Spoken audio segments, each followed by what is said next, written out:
नमस्कार। जैसा कि आप सभी जानते हैं कि यूपी बोर्ड ने अभी जो है पेपर जारी कर दिए हैं 2023 के लिए, और हमें बहुत बड़ा बदलाव देखने को मिल रहा है प्रत्येक विषय में। अगर आप चाहते हैं कि आप सारे पेपर्स डाउनलोड करें, आप सभी पेपर्स का पैटर्न जानें, तो आप डिस्क्रिप्शन में दी हुई पहली लिंक को क्लिक कर लीजिए और modelpaper.info पर भी जाकर के आप तमाम पेपर देख सकते हैं। modelpaper.info, ठीक है। कैसे लिखेंगे? ये एक वेबसाइट है modelpaper.info। तो इस वेबसाइट पर भी जाकर आप ढेर सारे मॉडल पेपर्स देख सकते हैं प्रत्येक विषय के, और यूपी एमएसपी की ऑफिशियल वेबसाइट पर भी जाकर के आप ये पेपर डाउनलोड कर सकते हैं। फिलहाल अभी ये यूपी बोर्ड की वेबसाइट पे क्लास 9 में दिखाई दे रहे हैं, लेकिन वो हैं 10th के, ठीक है। मैं आपको एक बार बता दूंगा कैसे डाउनलोड करने हैं। फिलहाल आपको डिस्क्रिप्शन में फर्स्ट लिंक हमने दे दी है, जहां से हर विषय का पेपर आप डाउनलोड कर पाएंगे। बड़ा आसान तरीका है, डाउनलोड पे क्लिक करेंगे और डाउनलोड हो जाएंगे, ठीक है। तो चलिए मैं स्टार्ट करता हूं। संस्कृत कक्षा 10 का 2023 का आप अपनी आंखों से देख लीजिए। ये पेपर मेरा बनाया हुआ नहीं है, यूपी बोर्ड की ऑफिस से दिया गया ऑफिशियल पेपर है। और अब हम दिखा देते हैं आपको क्या क्या इंस्ट्रक्शंस आपको 2022-23 में फॉलो करने। यहां पर टाइपिंग मिस्टेक है, 2022-23 लिखा है, बट इसमें थोड़ा सा टाइपिंग मिस्टेक हो जाने के कारण 2022-23 ढंग से नहीं दिख रहा है। यहाँ देखिए 2022-23 बिल्कुल लिखा हुआ है, ये 23 है और ये 22 है। इसके इंस्ट्रक्शन सबसे पहले देखिए विषय। हाँ, सबसे पहले पहली बात, बहुत बड़े बदलाव देखने को जो मिले हैं वो ये हैं कि ओएमआर शीट पर आपको पेपर देना होगा, यानी 20 जो आपके एमसीक्यू आएंगे वो आपको ओएमआर शीट पर देना होगा, ठीक है। और गद्यांश तथा पद्यांश पे आधारित प्रश्नोत्तर आएंगे, ठीक है। ये बड़ा बदलाव है। दो बड़े बदलाव हमें देखने को मिल रहे हैं। खंड आ खंड बा 2 होंगे, 2 खंडों में पेपर होगा। बहुविकल्पीय प्रश्न है। आ में 20 ओएमआर शीट नीले और काले बाल पॉइंट पेन से आपको ब्लैक करनी, तो ब्लैक ले जाओ, ज्यादा बेहतर है, गोले को भरना है। खंड आ में बहुविकल्पीय प्रश्न हेतु प्रत्येक प्रश्न के लिए 1 अंक निर्धारित किया गया है। खंड आ हेतु 1 घंटे का समय अलग से निर्धारित है, और खंड बा के प्रश्नों को हल करने के लिए 2 घंटे का समय निर्धारित। कुल मिला के 3 घंटे 15 मिनट हैं, जिसमें 2 घंटे आप वर्णनात्मक लिखेंगे और 1 घंटे में ऑब्जेक्टिव हल करेंगे, और 15 मिनट आपको पेपर पढ़ने के लिए दिए गए हैं। तो कुछ ज़्यादा ही चेंज देखने को मिल रहा है आपको। तो चलिए मैं बता देता हूं आगे क्या क्या है, फिर हल करा देता हूं ये पूरा का पूरा पेपर। देखो, हमारा कर्तव्य है पूरा पेपर हल कराना, और आपका कर्तव्य है कि इस वीडियो को ज़्यादा से ज़्यादा बच्चों तक पहुंचाना, ताकि वे भ्रमित ना रहें। कुछ जगहों पर, कुछ विद्यालयों में ऐसा होता है कि शिक्षक गण जो हैं हमारे सम्मानित शिक्षण गण जो हैं, शिक्षक गण, वो बेचारे कुछ जान नहीं पाते हैं। और होता क्या है कि वे परंपरागत तरीके से पढ़ाते रहते हैं, जैसे आता है तो बुक से ही पढ़ाते रहते हैं, फिर ना तो वो मॉडल पेपर्स देखते हैं, ना यूपी बोर्ड की वेबसाइट विजिट करते हैं। तो ऐसे में दिक्कत होती है बच्चों को। तो वो सहायता आपको हमारे द्वारा यूट्यूब पर मिलती रहेगी, ज्ञान सिंधु कोचिंग क्लासेस। अगर आपने अभी तक सब्सक्राइब नहीं किया तो वो आप तो कर ही लेंगे, फिलहाल वो अलग की बातें हैं। बाकी शेयर आप जरूर कीजिएगा अपने ग्रुप्स में, ठीक है, ठीक है। बाकी अपने साथियों को जरूर बता देना, जो जो स्टेटस वगैरह लगा लो, दुनिया भर की लगाते हो तो ये भी लगा लेना, तो पहली लिंक से आप पेपर ये पा जाएंगे, ठीक है। तो ये सारी चीज़ें थी जो मैंने बता दी आपको, और बाकी यहाँ पर भी वही नियम है ना। तो अब ये पूर्णांक 70 का ही रहेगा, और यहाँ साफ साफ 2023 लिखा है, और 3 घंटे 15 मिनट का है, ठीक है। जिसको विश्वास नहीं है, यूपी बोर्ड की ऑफिशियल वेबसाइट पर आप देख सकते हैं। तो अब क्या आया है उपखंड का में, देखिएगा गद्यांश 1 व 2 गद्यांश। देखिए प्लेलिस्ट हमारी जो है, प्लेलिस्ट अगर हम बात करते हैं यूपी बोर्ड की संस्कृत, जो अलग से विद्यार्थी कक्षा 10 के लिए संस्कृत ले रखे हैं, मैं उनको सबसे पहले आभार व्यक्त करता हूं, क्योंकि उन्होंने इस जाती हुई वस्तु को रोक लिया है, यानी कि जो परंपरा धीरे धीरे समाप्ति की ओर है। आप बहुत महान व्यक्ति हैं जो संस्कृत पढ़ रहे हैं। ये प्यारी संस्कृत, हमारी मातृभाषा, आर्य भाषाओं की जो जननी है, आज विलुप्त होने की कगार पे थी, परंतु आप लोगों ने इसको रोका है। तो मैं बहुत आभारी हूं संस्कृत के लिए आपको धन्यवाद देंगे कि आप संस्कृत विषय को चुने हैं। बहुत अच्छी भाषा है, देववाणी है। तो हम आपको बता दें कि एक एवं दो गद्यांश आधारित प्रश्न है। गद्यांश को ध्यान से पढ़ें और उसका उत्तर दीजिए। पहले क्या आता था, हिंदी अनुवाद, लेकिन ये बड़ा बदलाव है आपको देखने को मिल रहा है कि ये गद्यांश पढ़िए, उसके नीचे ऑब्जेक्टिव क्वेश्चन दीजिए। ऑब्जेक्टिव क्वेश्चन देखिएगा, शंकर केरल प्रदेशे मालाबार प्रांते पूर्णाख्यायाः नद्याः तटे स्थित सलक ग्रामे अष्टाशीति अधिके सप्तदशतमे ख्रीष्टाब्दे नंबूद्र कुले जन्मलेभे तस्य पितुर्नाम शिवगुरु आसीत् मातुश्च सुभद्रा शैशवादेव शंकरः अलौकिक प्रतिभा संपन्नः आसीत् अष्टवर्ष देशीयाः सन्नपि परम मेधावी असौ वेद वेदांगेषु प्रवीण्यम अवाप। ठीक है, उक्त गद्यांश का शीर्षक लिखिए। तो उक्त गद्यांश का शीर्षक होगा आपका आदि शंकराचार्य। ठीक है, अब यहां प्रश्न बन रहा है कि देखो, अनुवाद अगर आपको नहीं आता है तो प्रश्न भी हल नहीं कर पाएंगे। अनुवाद पढ़िए जाके प्लेलिस्ट में। शंकर कस्मिन प्रदेशे जन्म लेभे, तो यहां पर लिखा है केरल प्रदेश है, तो आप गद्यांश से ही छांट कर लिख देंगे शंकर केरल प्रदेशे जन्म लेभे। गुरु नानकस्य पितुः नाम क्या था, गुरु नानक के पिता का क्या नाम था, गुरु नानक के पिता का नाम क्या था। और वृक्षाः कः सलिलपानम कुर्वन्ति पृथिव्याम कतिर। अच्छा, तो यहां पर प्रश्न संख्या 1 और 2 इस गद्यांश के हैं, बाकी प्रश्न अलग से हैं। वही मैं कह रहा था कि ये प्रश्न, तो अब ये तीसरा प्रश्न अलग से आया है आपके गद्यांश आधारित। गुरु नानकस्य पितुः नाम किम आसीत्, कालू मेहता ननकाना साहेब रैदासा अंगदेव। तो यहां पर आपका सही जवाब क्या हो जाएगा, कालू मेहता। गुरु नानकस्य पितुः कालू मेहता अस्ति। और वृक्षाः कः सलिलपानम कुर्वन्ति, यानी वृक्ष जो है कैसे सलिलपान करते हैं, जल पीते हैं। तो पादैः, पादैः यानी पैरों से, पैर मतलब जड़ों से। ठीक है, मुखै हस्ते नेत्रे पादैः, तो पादैः पादः पिबन्ति इति पादपः। तो पादप इसीलिए कहा गया है क्योंकि वे पैरों से जल पीते हैं, यानी कि जड़ों से पीते हैं। पृथिव्याम कति रत्नानि, तो हमने पढ़ाया था आपको, पृथिव्याम त्रीणि रत्नानि जलमन्नं सुभाषितं मूढ़ै पाषाणखण्डेषु रत्नं संज्ञा विधीयते। तो पृथिव्याम त्रीणि रत्नानि, जल, अन्नम और सुभाषितम। अभिवादनशीलस्य, तो अभिवादनशीलस्य नित्यं वृद्धोपसेविनः चत्वारि तस्य वर्धन्ते आयुर्विद्या यशो विलम। कहते हैं कि श्लोक की पंक्ति को पूर्ण करो। तो अभिवादनशीलस्य नित्यं वृद्धोपसेविनः, तो नित्यम यहां पर आप लगाएंगे तभी ये पूरा होगा। कर्मण्डेवा अधिकारस्ते मा फलेषु कदाचन मा कर्म फल हेतु भूमां संग त्यक्तो धनंजयः। तो कर्मण्डेव अधिकारस्ते मां फलेषु कदाचन सूक्ति किस पाठ से उद्धृत है, तो ये आपकी ली गई है गीतामृतम से। ठीक है, कहां से, गीतामृतम से।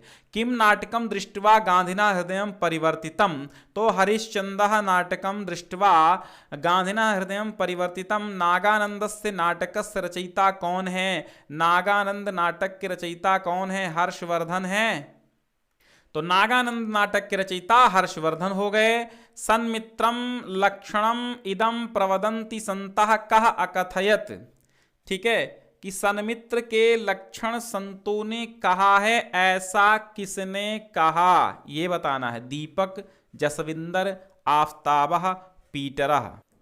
तो इसका सही जवाब क्या होगा कि सन्मित्रम लक्षणम इदम प्रवदंति संतः, जसविंदर का ये कथन है भाई साहब। उपखंड खा में देखिए 10 ऑब्जेक्टिव व्याकरण से है।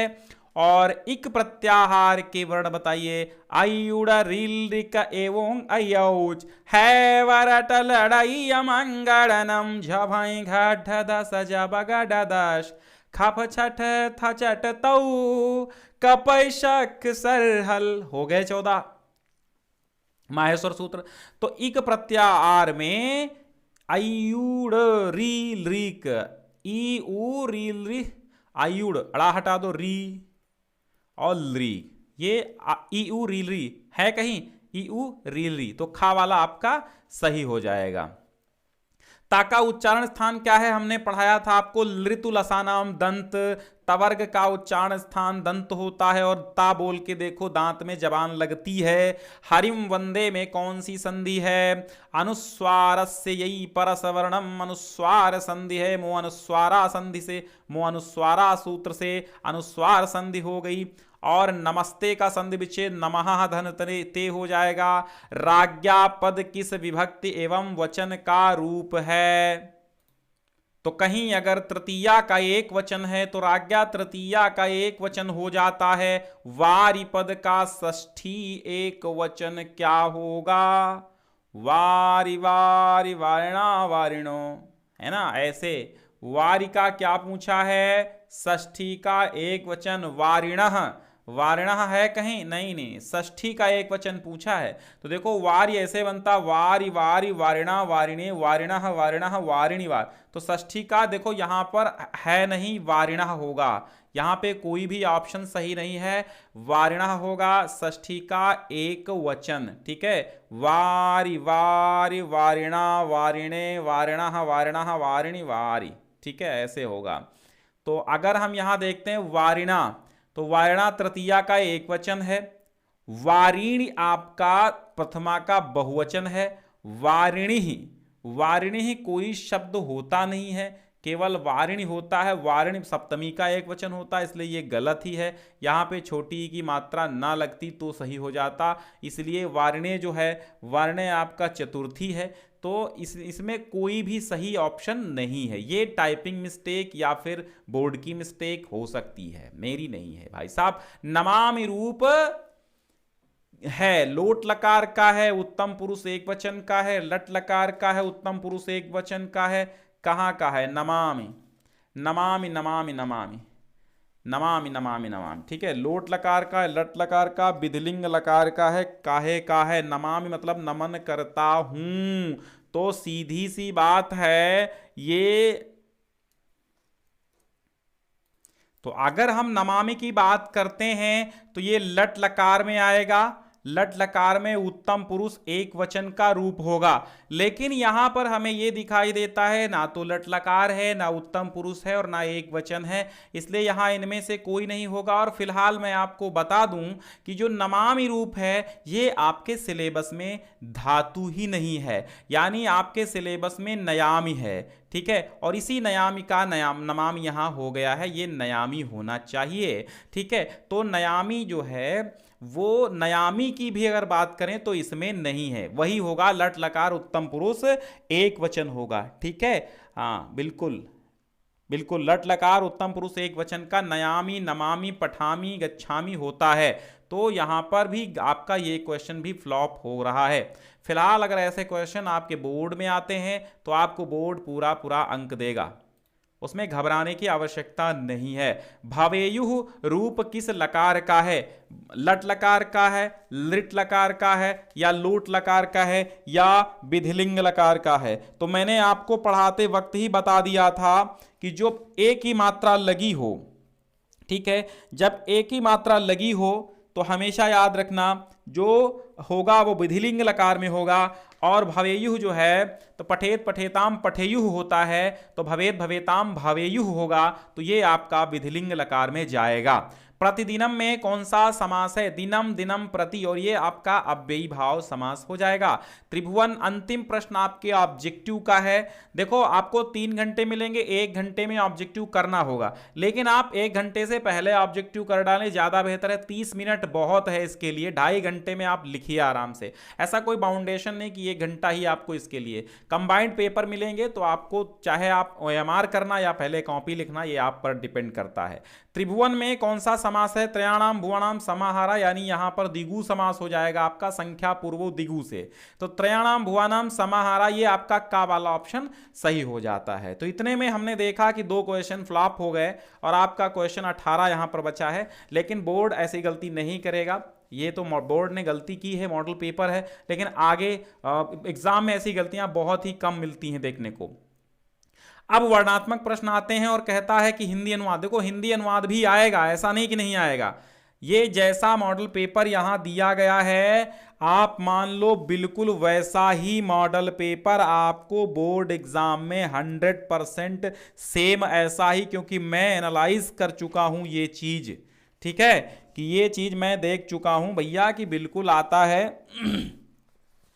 फिर देखिएगा अनुवाद, तो यहां कहता है पहले आपका गद्यांशों का अनुवाद करना होगा, तो आप संदर्भ आप लिखें या ना लिखें, लेकिन आप संदर्भ के साथ लिखते चलें तो ज्यादा बेहतर है, क्योंकि शिक्षक कुछ लोग जो है संदर्भ चेक करने लगते हैं। तो आप संदर्भ से ही लिखिए, संदर्भ लिखिए, संदर्भ हेडिंग भले ही न डालो, लेकिन एक लाइन में संदर्भ लिख डालना। क्या लिखेंगे? आपकी प्रस्तुत संस्कृत गद्यांश हमारी पाठ्य पुस्तक संस्कृत गद्य भारती के नैतिक मूल्यानि नामक पाठ से उद्धृत है। फिर आप अनुवाद नाम से हेडिंग डाल देंगे। तो अनुवाद हेडिंग डालने के बाद लिखना नैतिक मूल्य ही मीन्स नैतिक मूल्यों से, नैतिक मूल्य मतलब नैतिक मूल्यों से, व्यक्तेह मीन्स व्यक्ति की, सामाजिकी माने सामाजिक प्रतिष्ठा अभिवर्धते, सामाजिक प्रतिष्ठा बढ़ती है। तो नैतिक मूल्यों से व्यक्ति की सामाजिक प्रतिष्ठा बढ़ती है। मानव कल्याणाय नैतिकता आवश्यकी, मानव कल्याण के लिए नैतिकता बहुत आवश्यक है। नैतिकतैव व्यक्तेः समाजस्य, नैतिकता से ही व्यक्ति समाज राष्ट्रस्य और राष्ट्र का विश्वस्य कल्याणम कुरुते, विश्व का कल्याण, अच्छा हाँ, नैतिकता ही व्यक्ति समाज राष्ट्र और विश्व का कल्याण कुरुते माने करती है। नैतिकता आचरणेनेव, नैतिकता के आचरण से ही मनुष्येषु त्यागः, मनुष्यों में त्याग, तप, विनय, सत्य, न्याय, प्रियता एवं माने और इस प्रकार अन्य अपि, अन्य माने इस प्रकार, अन्य माने अन्य भी मानवीयाः गुणाः उत्पद्यन्ते, मानवीय गुण उत्पन्न हो जाते हैं। नैतिकतया मनुष्यो अन्य प्राणिभ्यः भिन्नः जायते, नैतिकता से ही मनुष्य अन्य प्राणियों में से भिन्न हो जाता है। तदाचरणेन, उसके आचरण से, व्यक्ति समाजस्य च, व्यक्ति और समाज का जीवनम अनुशासितम, जीवन अनुशासित, निष्कंटकम च भवति और निष्कंटक हो जाता है। तो आपको यहां पर ओनली वन गद्यांश की करनी है, मैं दोनों गद्यांशों का करा देता हूं। आपको अगले जिस दिन आपका ये पेपर है सेम ऐसा ही पैटर्न देखने को मिलेगा। क्वेश्चंस ये भले ही ना आए, लेकिन कुछ क्वेश्चंस यहां से फंसते हैं बिल्कुल, क्योंकि बोर्ड का दिया हुआ है, ऐसा नहीं है कि नहीं फंसेंगे। संस्कृत भाषा पुराकाले सर्वसाधारण साधारण जना नाम वाग व्यवहार भाषा आसीत। अब ये कहां से लिया गया है आपको पता होना चाहिए, क्योंकि ये संस्कृत भाषा है ना, संस्कृत भाषाया महत्वम से लिया गया है। क्या बताओ कहां से लिया गया है?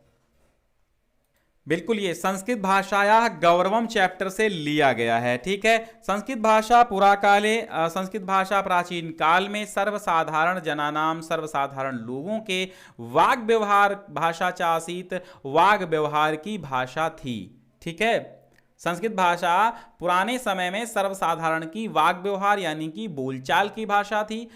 तत्र इदम श्रूयते, वहां उस समय के बारे में, तत्र इदम मतलब होता है ऐसा भी सुना जाता है, तत्र माने वहां पर या उस समय, ऐसा भी सुना जाता है, इदम श्रूयते ऐसा भी सुना जाता है, यत माने कि पुरा माने पहले, कोप माने कोई, नरह माने व्यक्ति आदमी, काष्ठभारम लकड़ी का बोझा, स्वशिरस्य अपने सिर पर, निधाय माने रखकर, काष्ठम विक्रेतुम लकड़ी बेचने के लिए, आपणम गच्छन्ति इस बाजार जा रहा था, मार्गे रास्ते में, नृपः राजा, तेनम अमिलत उनसे मिले, प्रच्छच्चा और पूछा, रास्ते में उनको राजा मिले और पूछा, भो भारम बाधति, हे भाई क्या भार बाधा पहुंचा रहा है, क्या बोझा परेशान कर रहा है।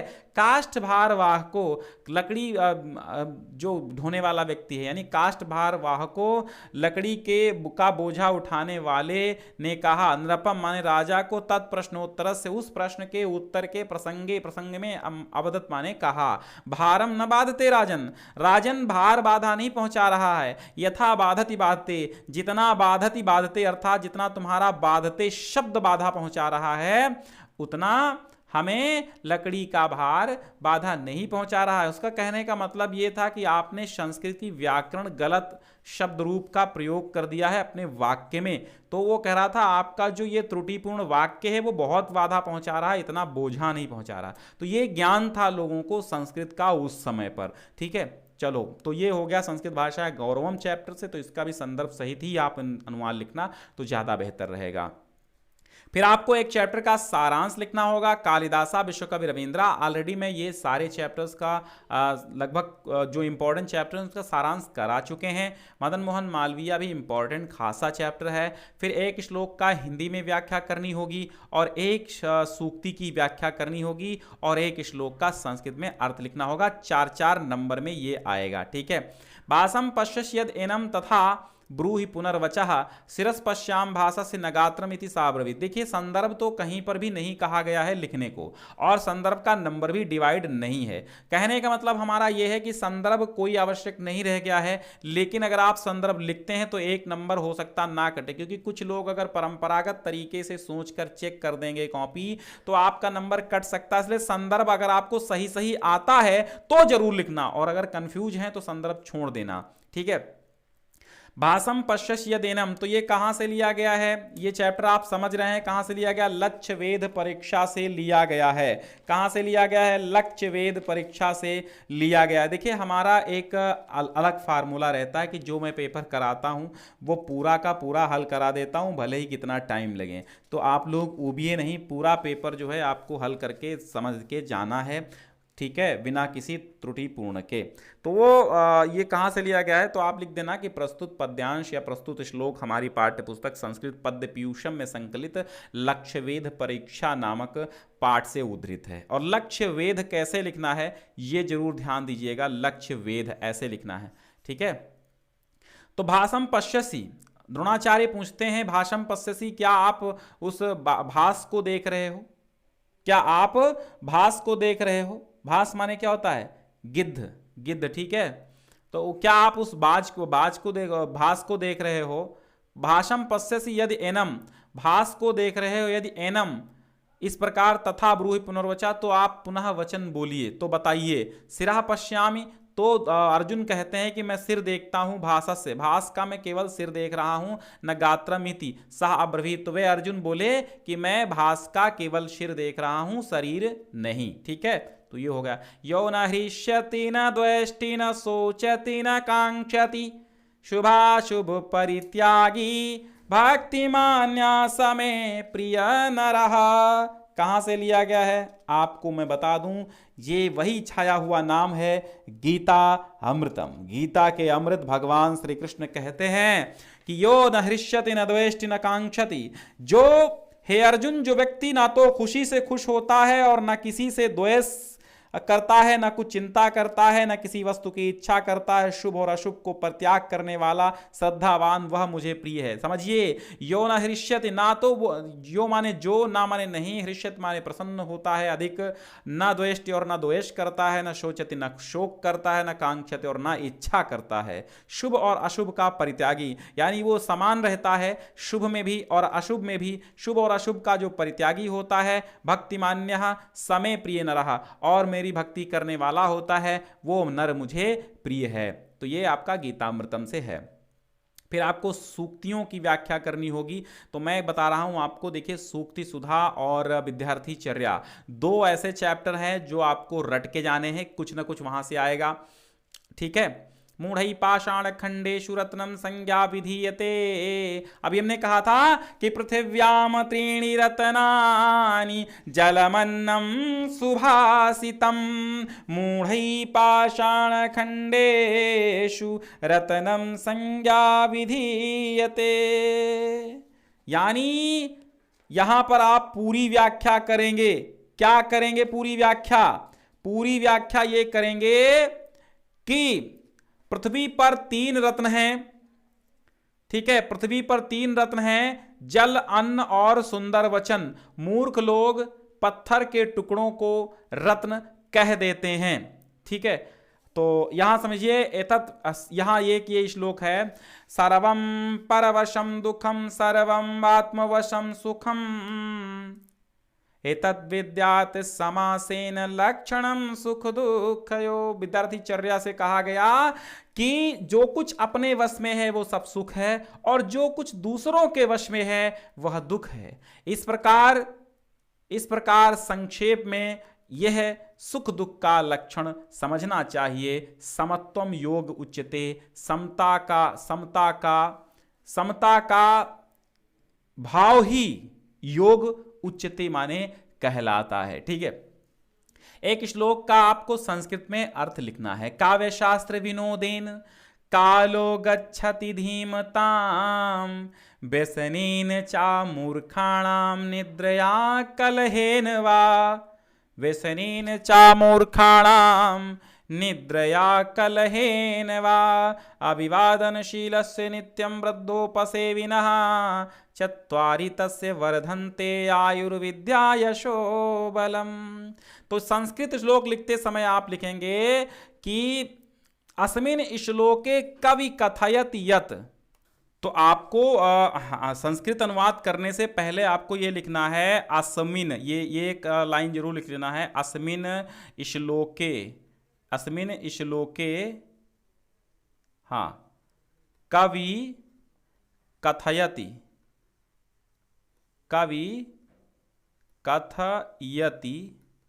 यत। ठीक है, बस डैश लगाना और लिखने लगना। ठीक है, हाँ इतना लिख देना जरूर।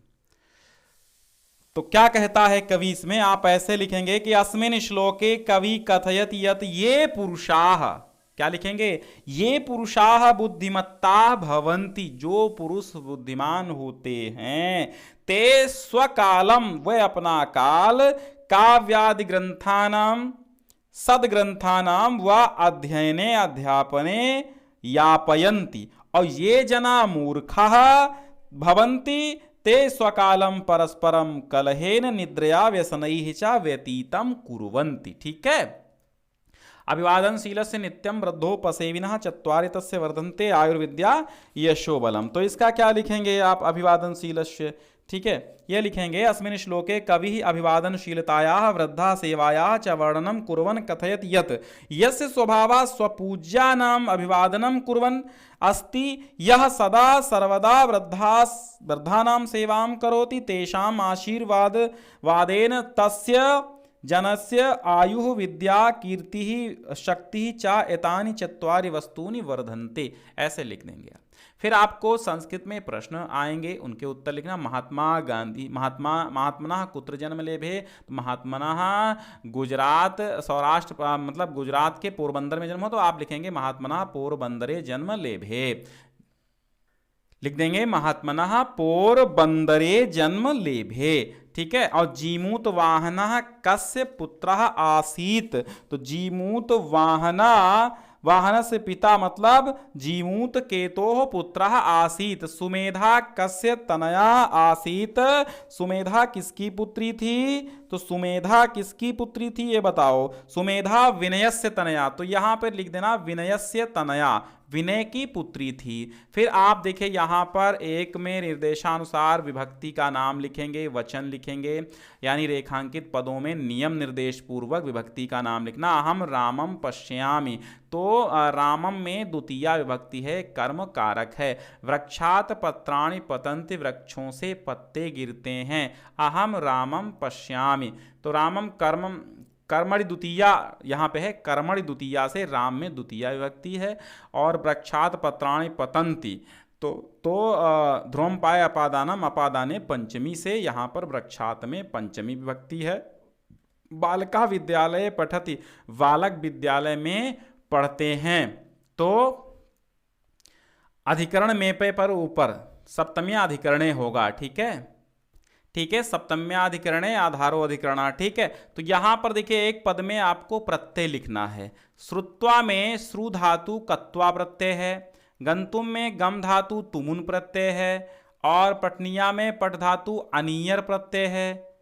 ठीक है, और अजा में अज शब्द और टाप प्रत्यय है। ठीक है, स्त्री प्रत्यय है। यहाँ पे एक का वाच्य परिवर्तन को, सीता पत्रम लिखति, तो सीता पत्रम लिखति का क्या हो जाएगा, सीतया पत्रम लिख्यते, सीतया पत्रम लिख्यते। मया गम्यते का अहम गच्छामि हो जाएगा। क्या हो जाएगा? अहम गच्छामि। बालकः गीताम पठति, तो बालकः गीताम पठति, बालक गीता पढ़ता है, तो बालकेन, ठीक है, बालकेन गीताम पठ्यते हो गया। वाच्य परिवर्तन का भी देखो, ये वीडियो सब मिल जाएंगे आपको, आप प्लेलिस्ट में सब मिल जाएंगे। निम्नलिखित वाक्यों में 3 वाक्यों का संस्कृत में अनुवाद करना है।